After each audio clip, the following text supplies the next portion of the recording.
Hello friends, back to my channel it's cooking blog. সবাইকে জানাই অনেক অনেক ভালোবাসা ও অন্তরের স্থল থেকে অনেকে জানাই শুভকামনা। তো চলো আমার ভিডিওটা দেখতে থাকো। কেমন হলো ভিডিওটা অবশ্যই লাইক কমেন্ট শেয়ার করো। তোমাদের একটা শেয়ার আমাদের অনেক ভিডিও করার ভালোবাসা যোগায়। তো আমার ভিডিওটা শুরু করব চিংড়ি বেগুন দিয়ে।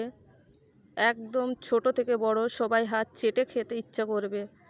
তো দেখতে থাকো। আমি কড়াইতে তেল দিয়েছি, তেলটা গরম হয়ে গেলে এখানে পেঁয়াজ দিয়ে দেব। পেঁয়াজগুলো দিয়ে দেব।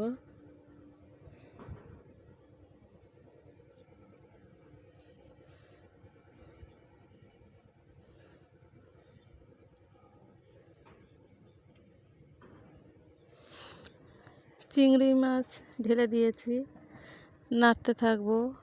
লবণ দিয়ে দেব, দিয়ে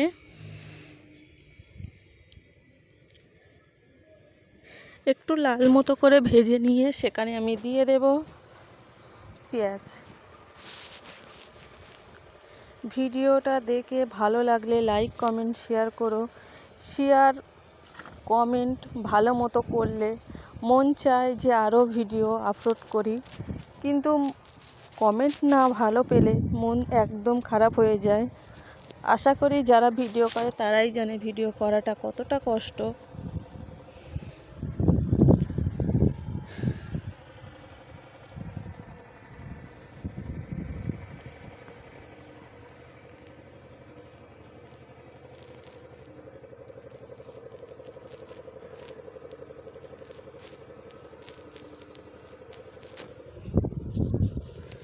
আমার এখানে পেঁয়াজ চিংড়ি একসঙ্গে ভালো মতো লাল হয়ে গেছে। দিয়ে দেব আদা রসুন।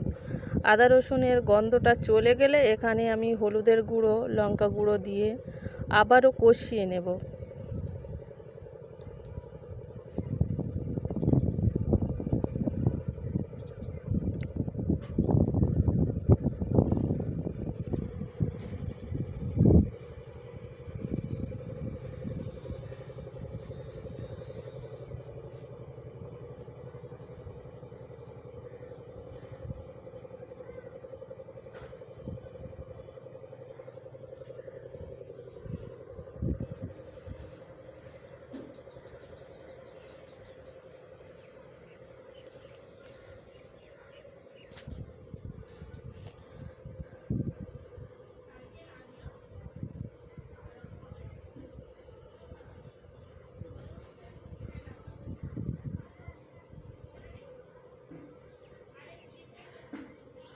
দেখো কালারটা কত সুন্দর হয়েছে।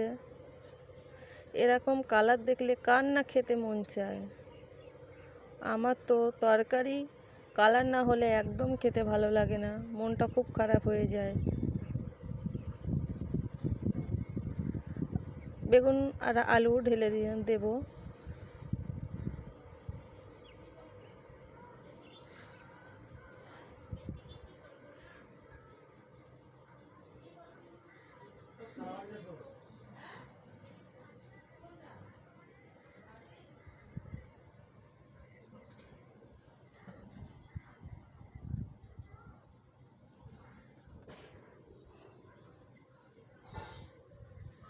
ভালো মতো কষিয়ে নিচ্ছি।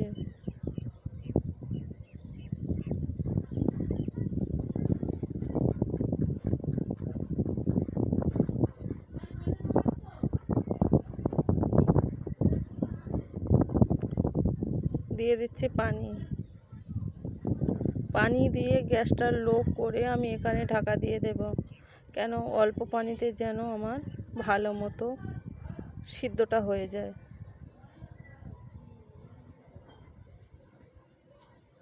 দিয়ে দেব ঢাকা।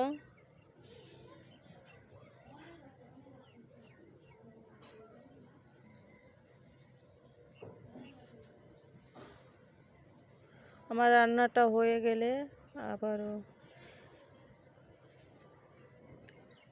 এটা আমার রান্নার ফাইনাল লুক। কার কেমন লাগলো অবশ্যই জানাও। খেতে দারুণ হয়েছে। আল্লাহ হাফেজ।